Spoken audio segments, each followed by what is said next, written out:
Ma'asyiral muslimin, kita lanjutkan serial kajian kita tentang menjadi ahli tauhid di akhir zaman. Tadi telah kita sampaikan kapankah seseorang dianggap menjadi mukmin sejati, ahli tauhid di akhir zaman. Jawabannya seperti yang dijelaskan oleh gurunya para ulama, Syekhul Islam Ibn Taimiyah di dalam kitab Al-Aqidah Al-Islamiyah, bahwa seseorang dianggap mukmin haqqan, mukmin sejati, kalau terpenuhi pada dirinya 4 unsur tauhid berikut itu. Yang pertama, dia yakin Allah itu ada dan Allah itu gaib. Yang kedua, dia yakin, dia percaya Allah itu ahad.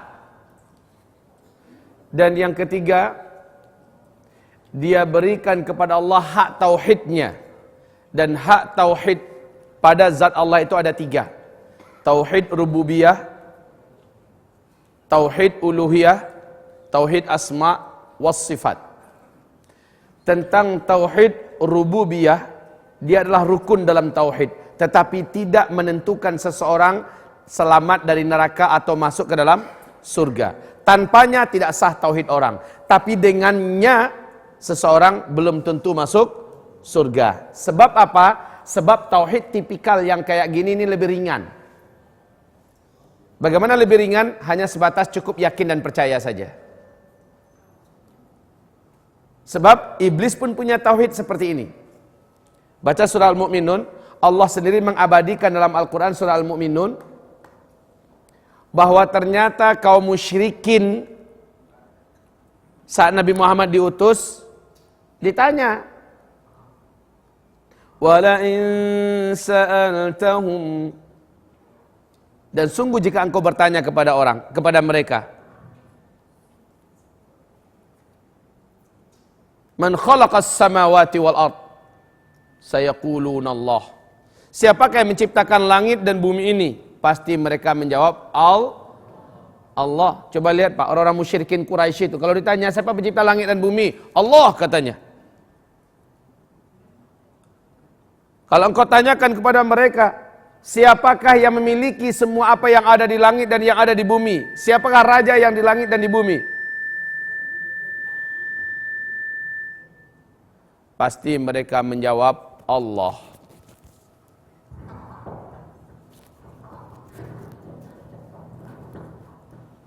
Kalau engkau tanyakan kepada mereka, hai Muhammad, siapakah yang memberi rezeki kamu? Sayaqulunallah, mereka pasti menjawab Allah. Ini tauhid rububiyah apa enggak nih? Bu, Pak, ini tauhid rububiyah enggak jawaban kaum musyrikin ini? Tauhid rububiyah semua. Mereka yakin, mereka percaya cuma Allah yang mampu beri rezeki kita orang. Mereka yakin, mereka percaya langit dan bumi ini cuma Allah yang sanggup menciptakan satu-satunya. Allah nggak minta tolong dengan siapa-siapa. Mereka yakin, percaya bahwa semua yang ada di alam semesta Allah yang punya. Mereka yakin.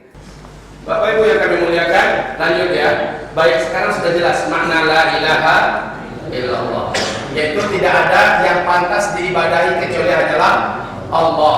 Nah, sekarang Bapak untuk masuk Islam wajib ada kalimat ini enggak? Iya kan? Asyhadu an la, pakai an. Asyhadu, makna asyhadu ini Pak, ini fi'il mudhari' lagi. Kata kerja yang menunjukkan sekarang. Asyhad ini bahasa Arab. Kalau selama ini terjemahan kita apa? Aku bersaksi. Aduh, bahasa yang miskin ini mencoba menerjemahkan bahasa yang sangat kaya dan elit. Aku bersaksi. Salah satu arti daripada asyhad ini ya adalah aku bersaksi memang. Jadi terjemahnya itu aku bersumpah. Yang ketiga adalah ata'ahadu, aku berjanji. Ini loh Bapak Ibu, ini yang jarang disampaikan oleh dai-dai kita, ulama-ulama kita, guru-guru kita. 3 makna ini ada dalam satu bahasa, asyhad. Artinya adalah aku bersaksi, aku bersumpah, aku berjanji. bahwa aku tidak akan patuh kepada siapapun kecuali hanya kepada Allah. Aku bersaksi, aku bersumpah, aku berjanji, aku tidak akan mengikuti ajaran siapapun kecuali hanya ajaran Allah. Begitu loh Pak makna daripada asyhadu an la ilaha. Aku bersaksi, aku berjanji, aku bersumpah bahwa aku tidak akan taat kepada siapapun kecuali hanya kepada Allah. Inilah menjadikan Bilal nggak bisa lagi digoyahkan akidahnya ketika dia sudah mengucapkan ini. Apa kata Umayyah? Apa katanya? Katakan, kembalilah engkau kepada siapa? Sumayyah. Kaum muslimin yang Ammar bin Yasir begitu tegar. Yasir ayah kandungnya sampai dibunuh, ibundanya semuanya sampai dibunuh. Mereka tegar mempertahankan. Sebab apa? Mereka sudah bersaksi, bersumpah, berjanji tidak akan taat kecuali hanya kepada Allah. Makanya la ta'ata li makhluq fi ma'siyatil khaliq. Tidak boleh taat kepada makhluk pun, makhluk mana saja dalam hal bermaksiat kepada sang siapa sajalah makhluknya nggak boleh taat. Apapun yang terjadi, terjadilah. Mau mati sekalian pun silahkan. Makanya Pak, orang yang demi mempertahankan la ilaha illallahnya, lalu dia dibunuh, dia mati, hukum orangnya apa namanya? Ulangi balik. Syahid kan? Syahid itu tulisannya dari sini loh, syahada, syahid. Maknanya apa? Orang yang telah menepati janjinya, orang yang telah menepati sumpahnya, orang yang telah menepati persaksiannya, makanya sah disebut dengan syahid. Demi mempertahankan la ilaha illallah, dia buktikan sampai dia dibunuh, maka dia sah disebut dengan syahid. Orang-orang yang dibunuh di medan tempur karena dia membela, karena dia sudah bersumpah, karena dia sudah bersaksi, dia tidak akan tunduk kepada siapapun kecuali hanya kepada Allah. Tidak akan tunduk kepada Bashar Asad. Lalu terjadilah perang, dan dimanapun mereka terbunuh, mereka syahid. Jasad mereka tidak pernah membusuk, wangi semerbak sampai kapanpun. Ditanam, kemarin baru saja dibongkar Pak ya, beberapa hari yang lalu baru saja dibongkar. Beberapa jenazah mereka dibongkar, subhanallah masih hangat Pak, padahal udah 2 tahun dalam dikubur. Masih hangat, wangi. Syahid. Orang yang disebut syahid adalah yang telah benar asyhadnya. Asyhadu an la ilaha. Tapi orang akhir zaman kata Nabi, pagi beriman, sorenya sudah kafir. Sore beriman, besoknya sudah kafir. Kenapa? Dapat ujiannya sedikit langsung luntur asyhadnya. Aku bersaksi, aku berjanji, aku bersumpah, bohong. Padahal Allah berfirman, pasti kami akan uji iman kamu. Wala nabluwannakum bisyai'. Pasti kami akan uji kamu. Ahasiban nas ayutraku ayyaqulu amanna wa hum la yuftanun. Apakah manusia fikir mereka akan kami biarkan merasa dirinya sudah beriman sementara mereka belum kami uji? Allah akan uji. Hatta na'lamal mujahidina minkum wa na'lamas sabirin. Kami ingin membuktikan siapa yang betul-betul mujahidin di antara kamu dan siapa yang sabar dengan ujian di antara kamu. Ah, Bu, nanti itu Dajjal, Bu. Kenapa ibu-ibu yang paling banyak nyembah Dajjal? Ibu tahu enggak? Enggak. Bapak tahu kenapa? Kenapa umat Nabi sepertiga dari total umat Nabi banyak menyembah Dajjal? Tahukah Bapak Ibu? Nah, ini musibah yang besar. Kata Nabi, tidak ada orang yang sekuat apapun imannya di bumi ini berjumpa dengan Dajjal, pasti dia akan sujud menyembah Dajjal. Dan siapa yang menyembah Dajjal saat itu sampai hari kiamat, dia tidak akan pernah bisa menyelamatkan imannya lagi. Di akhirat dia kekal di dalam neraka selama-lamanya. Sekuat-kuat iman. Ustaz Zul pun kalau jumpa dengan Dajjal pasti akan sujud kepada Dajjal. Langsung. Saking kuatnya kekuatan yang ada pada Dajjal itu. Saking kuatnya magicnya, hipnotisnya, sihirnya, hawa gelap pengkafiran yang ada pada dirinya, sehingga tidak ada orang yang paling kuat iman pun melainkan akan luntur iman itu langsung. Makanya Nabi menganjurkan ada 6 langkah supaya selamat dan terlindungi dari Dajjal. 6 langkah ini apa? Nanti, bukan sekarang pembahasannya. Nanti pecah-pecah Pak sana sini, ini aja belum selesai, udah itu pula lagi kita bahas. Cuma ini kita bahaskan tentang masalah menjadi ahli tauhid di akhir zaman. Bahwa salah satu tantangan terberat iman adalah berjumpa dengan masa-masa Dajjal keluar. Lah kaum muslimin, kita kembali. Sudah paham kan? Jadi sekarang apa maksud daripada tauhid uluhiyah? Mentauhidkan bahwa hanya Allah lah satu-satunya yang pantas kita taati. Begitu maksudnya. Hanya Allah lah satu-satunya yang pantas kita ikuti ajarannya. Ajaran selain Allah tidak pantas diikuti. Lihat bagaimana wartawan yang dikubur hidup-hidup oleh bala tentara Basar, lalu dipaksa mengucapkan qul asyhadu an la ilaha illa bashar. Apa jawabannya? La ilaha illallah. La ilaha illallah. Ya, sampai dikubur dia hidup-hidup, Pak. Dia tak mempertahankan, ini orangnya syahid. Dan ujian semacam ini akan Bapak Ibu rasakan tidak lama lagi di bumi ini. Ujian keimanan ini sangat berat. Sampai-sampai orang paginya beriman, sorenya sudah kafir. Sekarang belum sampai ke tingkat itu. Tapi pasti Pak akan sampai paginya kita beriman, sorenya sudah kafir. Bagi siapa? Bagi yang nggak ngerti perkara ini. Saya berharap dan berdoa kepada Allah, bapak-bapak, ibu-ibu yang sudah mengerti perkara ini, apapun yang terjadi Pak, buktikan janji Bapak. Apapun yang terjadi, buktikan sumpah Bapak bahwa Bapak tidak akan mau taat kepada makhluk manapun dan tidak akan mengikuti ajaran dari manapun yang ajaran itu menyelisih Al-Quran dan Sunnah. Apapun harganya, apapun yang terjadi, saya tidak akan mau. Karena itulah la ilaha illallah saya. Oke Pak. Dalam hal ini iblis gagal membuktikan la ilaha illallahnya kepada Allah. Dan iblis tidak akan pernah masuk surga selama-lamanya. Iblis akan kekal di neraka.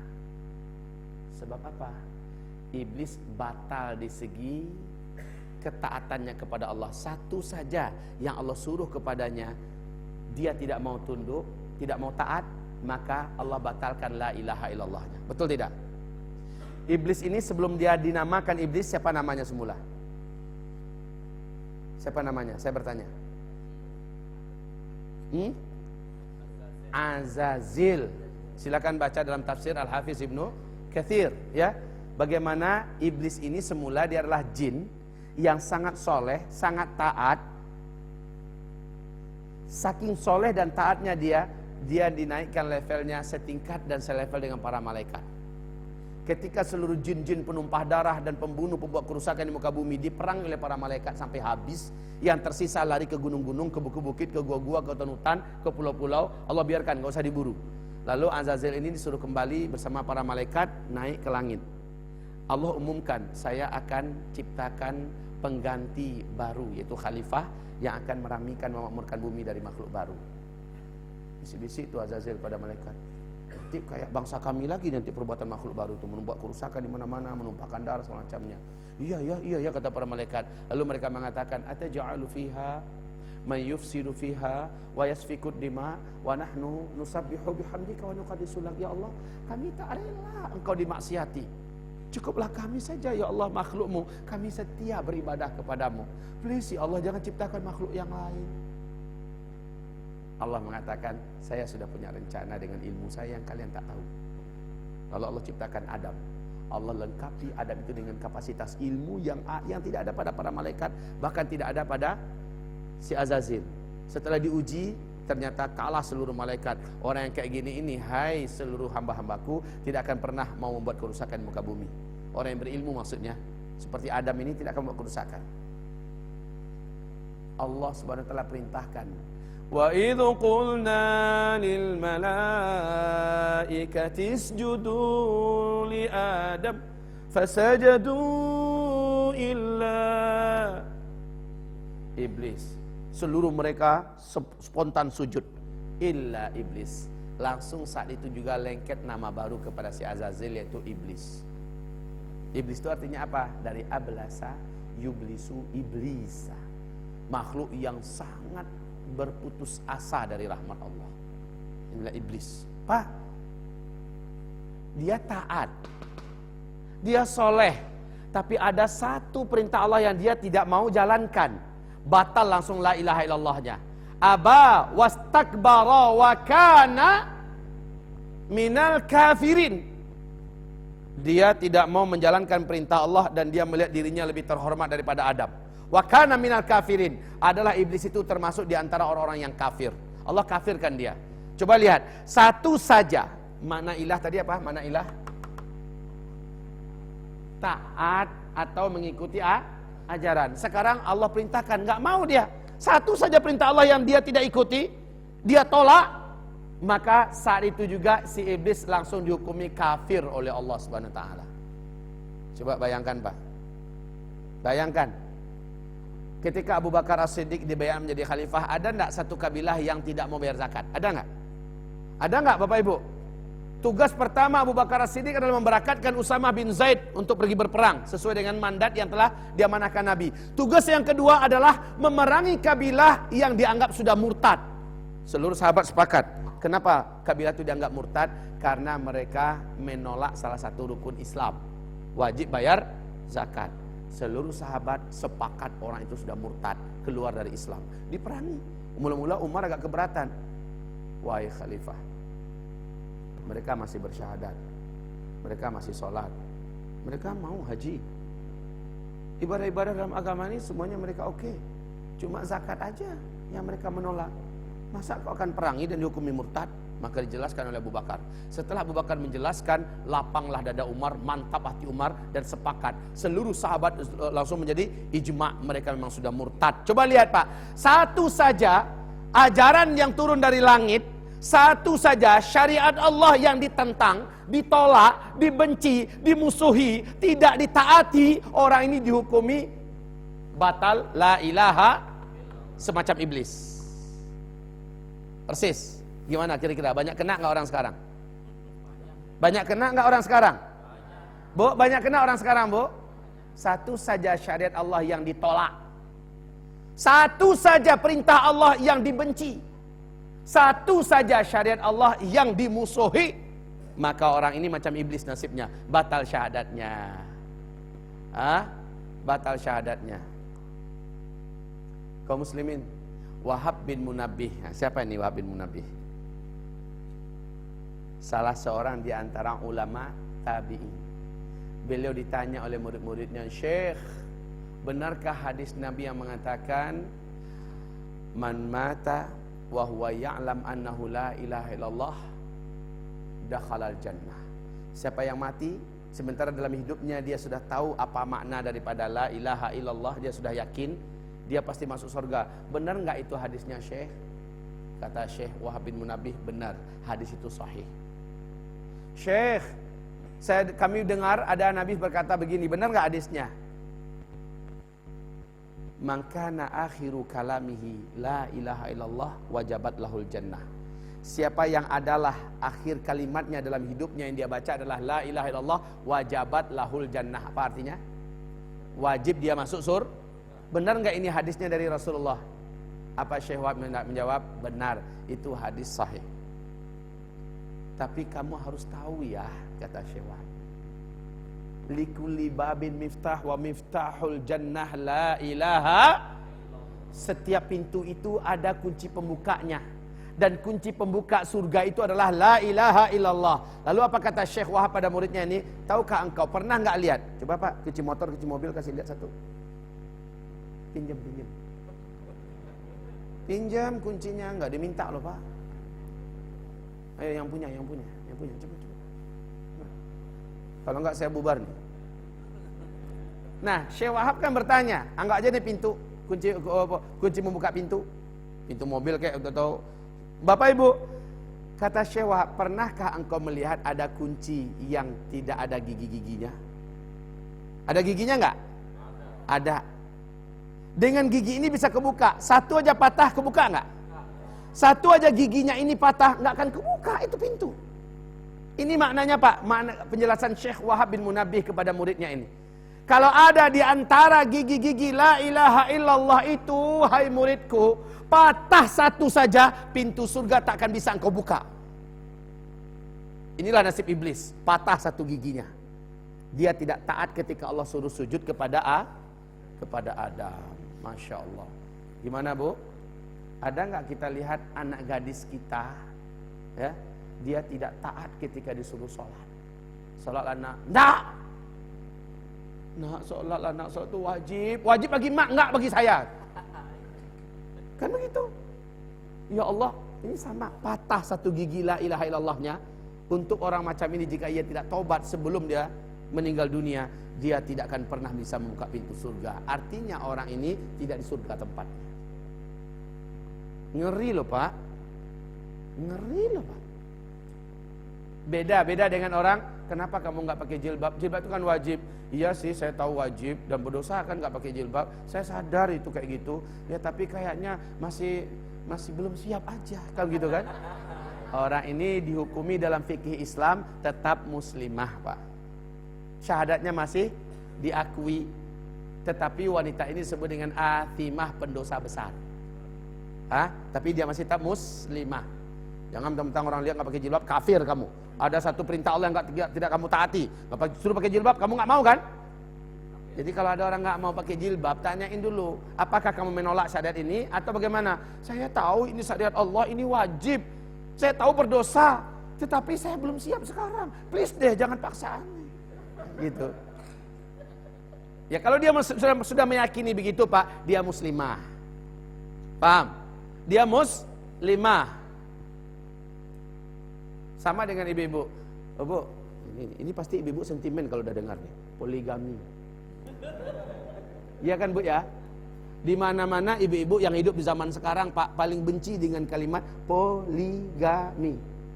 Betul Bu? Kok Bapak yang bilang betul? Saya bilang ibu loh.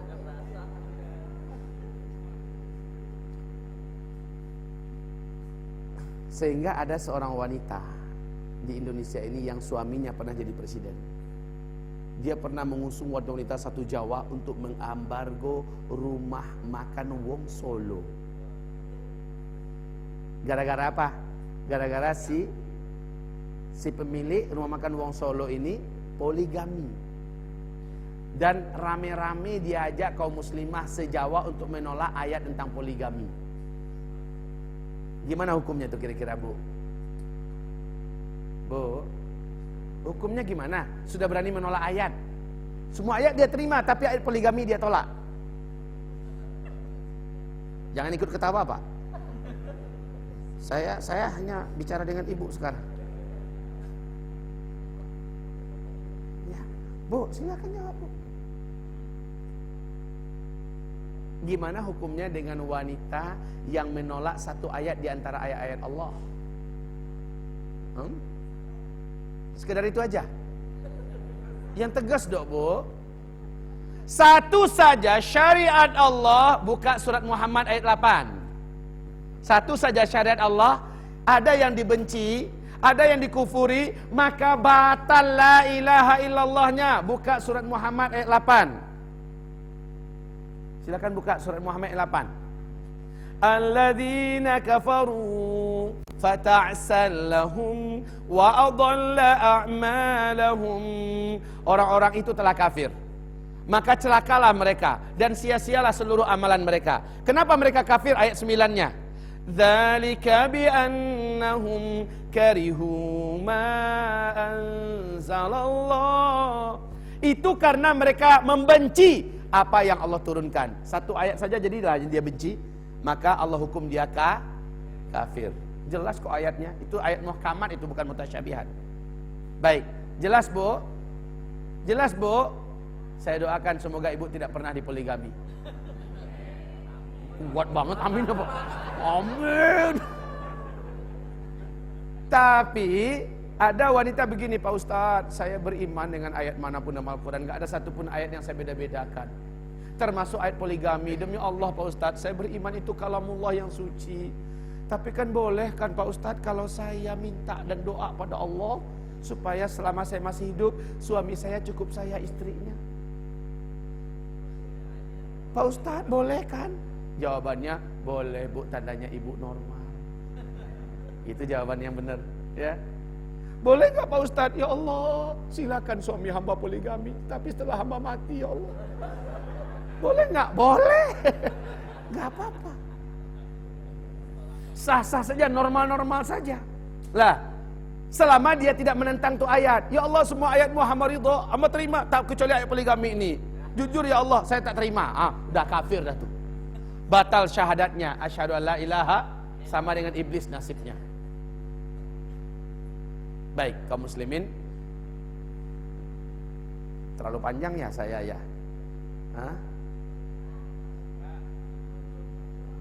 Baik, Bapak sih enak duduk, bilang lanjut. Saya berdiri terus dari tadi. Bapak enak minum, makan. Hah? Saya nggak dicas-cas dari tadi. Baik kaum muslimin, jadi tauhidkanlah Allah di bidang uluhiyah, ini adalah kunci dan pembuka pintu surga itu ada di sini. Buktikan ketaatan kita kepada Allah, bahwa Allah yang paling pantas untuk ditaati. Buktikan. Buktikan hanya ajaran Allah yang paling tinggi, selain ajaran Allah rendah. Al-Islamu ya'lu wa la yu'la alaih. Islamlah yang paling tinggi dan tidak ada ajaran yang lebih tinggi daripada Islam. Ini bisa kecolok mata saya nanti. Baik, jazakallah khair. Kaum muslimin, kita kembali pada tauhid asma wa sifat. Ini sederhana saja. Apa yang maksud dengan tauhid asma wa sifat? Dalam hadis Sahih Bukhari, Rasulullah bersabda, Inna lillahi tis'an wa tis'ina isman. Man ahsaha dakhalal jannah. Waduh enaknya. Silakan terjemahkan, Ustaz.